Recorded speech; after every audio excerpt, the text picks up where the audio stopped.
Oh, I'm so grateful to be here. I have lived my 50 years of life through competition with myself and others. Life's treating you well then. It has, but I've done many amazing things. Yeah.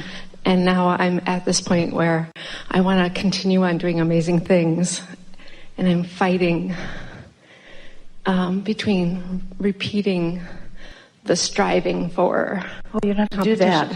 You've asked, and it's in the vortex. Now you just let it in. This is the easy part. Chill out. Next.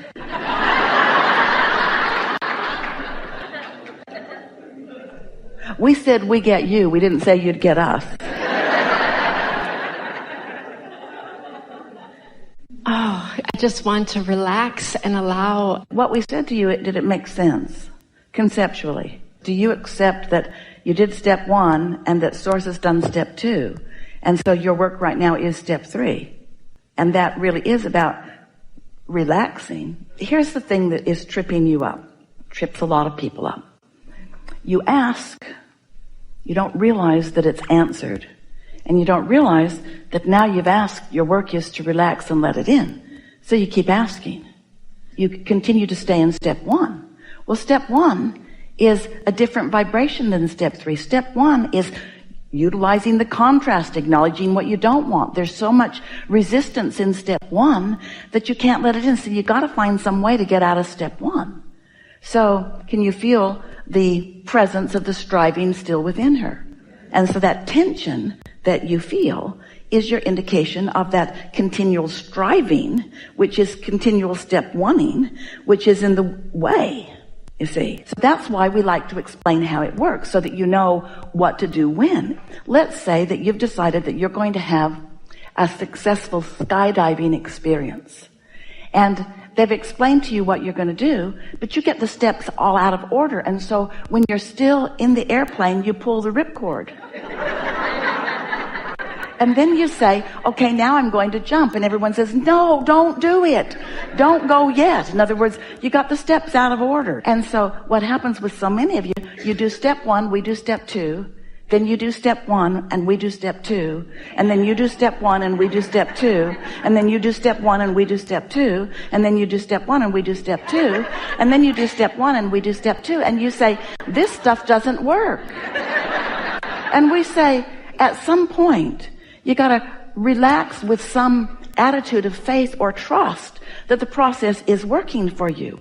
But humans, we love you so much, but you are so prone to striving because somewhere you've come to believe that asking and making it happen, that the striving part is what pays off. Well, it might pay off in a very mundane way, in the sense that you can pick stuff up and move it from place to place while you're step 1ing. You can be hateful and angry, and you can move a lot of stuff around, but you cannot get the contents of your vortex to stream consistently into your life experience if you remain in the striving mode. And you've got that all upside down. You strive so much and you let in just a little bit. So much so that when you relax and let something in, you think it's a fluke. Oh, I had the most uplifting, enlightening moment for a moment. Oh, it was just wonderful. That's the way it's supposed to feel all the time. You should be in a state of satisfaction the majority of the time, and sometimes speculating a little bit.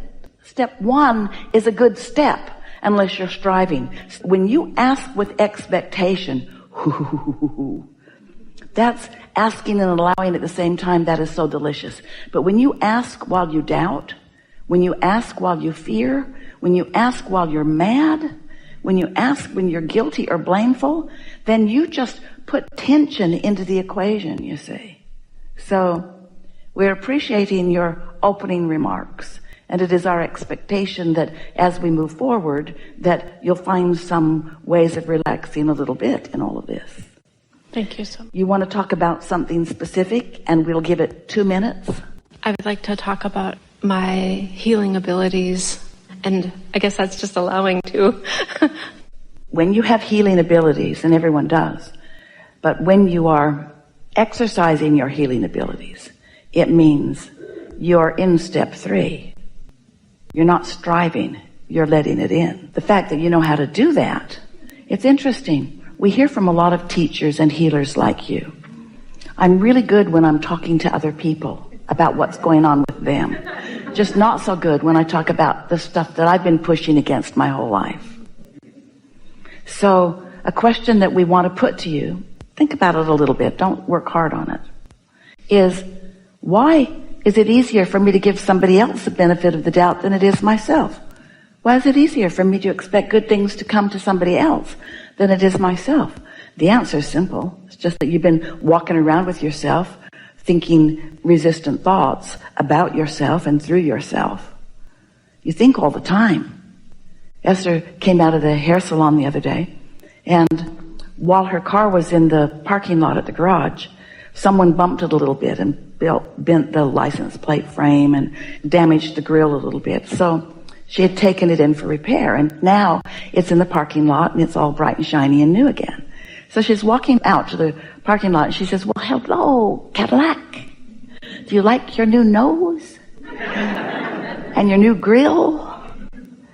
And then she began to laugh and she said to herself, I'm talking to an inanimate object. And I think it's answering me. And then she thought, I talk to inanimate objects and I talk to non-physicals, and we say, you're all projecting all the time. And the projection, it's not who you're talking to or even the sanity of your thoughts. In other words, this was just Esther's playful way of acknowledging how happy she was that the license plate frame was back the way she likes it. But the reason that we bring this story up is because whether you're talking out loud like a crazy person like Esther does, she likes to keep her earplugs in so that it looks like she's on the phone. Whether you're talking out loud and looking like a crazy person, as Esther sometimes does, or whether these thoughts are just flowing through your mind, still you are projecting thoughts continually. And that steady projection of thought, that steady focusing of thought is what equals your blending or not, your allowing or resistance, your satisfaction or not, you see. So it's just something you want to be aware of and not try to fix all at once. Just fix thought by thought as you're moving along. So now what?